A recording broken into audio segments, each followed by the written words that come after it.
Hello and welcome back to Imperfect Marketing. I'm talking to you this week again about podcasting in this Imperfect Marketing brief. But we're going to be focusing today on a piece of your podcast's identity, your artwork. Podcast artwork is usually the first visual impression that your listeners have of your show. It's like the cover of a book or a poster of a movie. It's a chance to visually express what your show is about and appeal to your audience.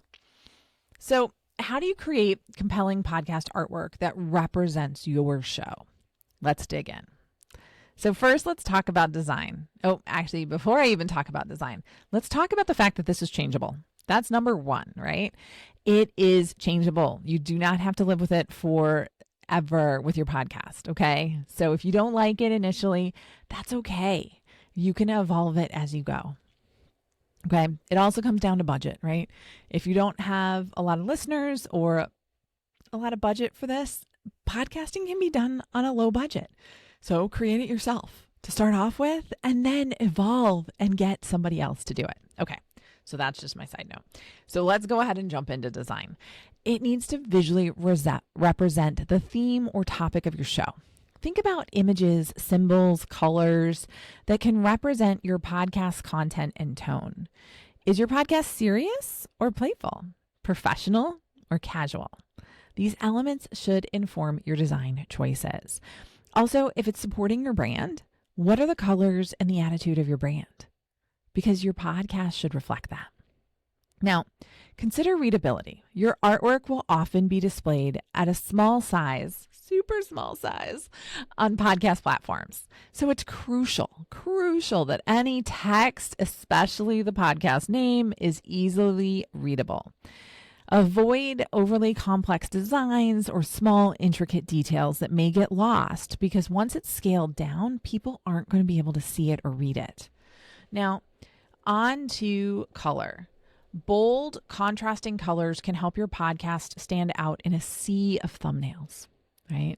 Don't be afraid to use color to grab attention, but I want you to remember to keep it in line with the overall tone and theme of your podcast and your brand. Okay. Now, I mentioned this a little bit at the beginning of the episode. Do you DIY it or do you have a professional designer? Now, if you have the skills and the vision, designing your own artwork can be fun and rewarding. It's really easy to use free design tools like Canva that can help you create your own podcast artwork. On the other hand, having a professional designer can ensure high quality, polished artwork that stands out. Platforms like Fiverr and Upwork are really great places to find freelance designers that can suit various budgets. So even if you don't have a lot of money, you can still outsource it, right? But here's the most important thing to remember. It can evolve. I brought this up at the beginning, but I feel it's important enough to repeat, okay? Just like your show, your artwork isn't set in stone. As your podcast grows and develops, your artwork can too. You might start with a DIY design and later hire a professional as your show gains traction. Or as your content evolves, maybe you update your artwork to better reflect your show's current direction.